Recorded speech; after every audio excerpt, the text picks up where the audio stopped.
আসসালামু আলাইকুম ভিউয়ার্স। আপনি কি বিকাশের পাসওয়ার্ড ভুলে গেছেন? বিকাশের পাসওয়ার্ড ভুলে যাওয়ার কারণে বিকাশ লগ ইন করতে পারছেন না? আপনি কি বিকাশ সংক্রান্ত যাবতীয় তথ্য জানতে চান? আপনি কি নগদের পাসওয়ার্ড ভুলে গেছেন? আপনি কি নগদ অ্যাকাউন্ট সম্পর্কে যাবতীয় তথ্য জানতে চান? আপনি কি রকেটের পাসওয়ার্ড ভুলে গেছেন? আপনি কি রকেট সংক্রান্ত যাবতীয় তথ্য জানতে চান? তো ভিউয়ার্স, ভিডিওটি আপনার জন্য। আজকে ভিডিওতে আমি দেখিয়ে দেব বিকাশ, নগদ বা রকেটের যে কোনো পাসওয়ার্ড ভুলে গেলে সেটা পাসওয়ার্ড ফিরিয়ে আনার জন্য কি করতে হবে। তো আজকে ভিডিওতে আপনি কিন্তু বিকাশ, রকেট বা নগদের যে কাস্টমার কেয়ার নম্বরগুলো আছে সেই কাস্টমার কেয়ারের নম্বরগুলো আপনি জানতে পারবেন।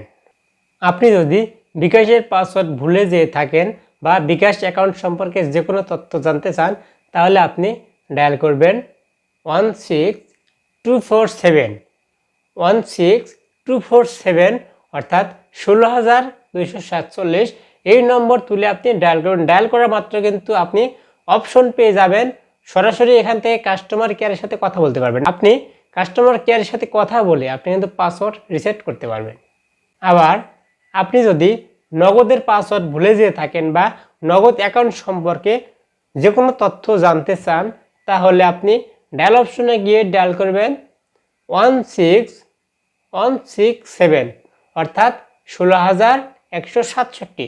এই নম্বর তুলে আপনি ডায়াল করবেন। ডায়াল করা মাত্র কিন্তু আপনি এখান থেকে সরাসরি কাস্টমার কেয়ারের সাথে কথা বলার জন্য যে অপশন সেটা কিন্তু পেয়ে যাবেন, বা আপনি নগদ সম্পর্কে যে কোনো তথ্য কিন্তু আপনি জানতে পারবেন এখান থেকে।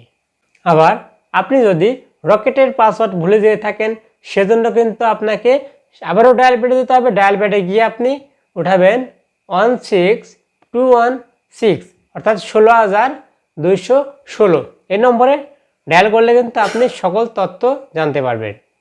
তো ভিউয়ার্স, আপনি যদি পাসওয়ার্ড ভুলে যেয়ে থাকেন, বিকাশ, নগদ বা রকেটের পাসওয়ার্ড ভুলে যেয়ে থাকেন, সেই ক্ষেত্রে এখন কি লাগবে? আপনি পাসওয়ার্ড রিসেট করবেন, তো কাস্টমার কেয়ারের সাথে কথা বলবেন, কিন্তু কথা বললেই কিন্তু হবে না, আপনাকে কিছু প্রশ্ন জিজ্ঞাসা করবে। তো কি প্রশ্ন জিজ্ঞাসা করবে সেটা কিন্তু আপনাকে জানা প্রয়োজন। তো আপনি যখন কাস্টমার কেয়ারে কল দেবেন কথা বলার জন্য, সেক্ষেত্রে প্রথমে কল দিলে কিন্তু অনেক সময় একটু রিসিভ করতে সময় লাগে, কলটা ট্রান্সফার করতে সময় লাগে, কারণ অনেক সময় ব্যস্ত থাকে। তো ফোনটা যখন রিসিভ করবে, আপনি কথা বলার সময় দেখবেন আপনাকে কিছু প্রশ্ন জিজ্ঞাসা করবে, অর্থাৎ আপনি আসলে রিয়েল কিনা, অর্থাৎ আপনি ছাড়া বা অন্য কেউ হ্যাক করে আপনার বিকাশ, নগদ বা রকেটের পাসওয়ার্ড নিচ্ছে কিনা সেটা যাচাই করার জন্য আপনাকে কিছু প্রশ্ন করা হবে। সেই প্রশ্নগুলোর কিন্তু সঠিক অ্যান্সার আপনাকে দিতে হবে, তাহলে কিন্তু পাসওয়ার্ড তারা রিসেট করে দিবে। তো এজন্য অবশ্যই কিন্তু আপনি সাথে আপনার যে এনআইডি কার্ড আছে, এনআইডি কার্ডটা সাথে রাখবেন। তো যে এনআইডি কার্ড দিয়ে আপনি বিকাশ, নগদ বা রকেট অ্যাকাউন্টটা খুলেছিলেন, সেই এনআইডি কার্ড কিন্তু সাথে রেখে কিন্তু আপনি কল করবেন। তাহলে আপনাকে এনআইডি কার্ড সংক্রান্ত কোনো তথ্য জানতে চাইলে আপনার কাছ থেকে, তাহলে আপনি দেখে দেখে সঠিক তথ্য দিবেন, সঠিক নাম বলবেন, এনআইডি যে নম্বর আছে সঠিক এনআইডি কার্ডের নম্বরটা বলে দিবেন। এরকম কিছু তথ্য জানতে চাইলে আপনি সঠিক তথ্য দিবেন।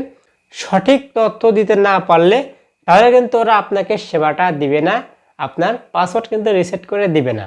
তো এই গুরুত্বপূর্ণ ভিডিওটি অবশ্যই বেশি বেশি করে শেয়ার করে দেবেন অন্যদের, যাতে করে এই সমস্যা থেকে সমাধান সকলেই পেতে পারে এবং সকলেই ভিডিওটি দেখতে পারে। সো আর কথা বাড়াবো না, আজকের মতো এখানে শেষ করছি। সকলে ভালো থাকবেন, সুস্থ থাকবেন। আল্লাহ হাফেজ।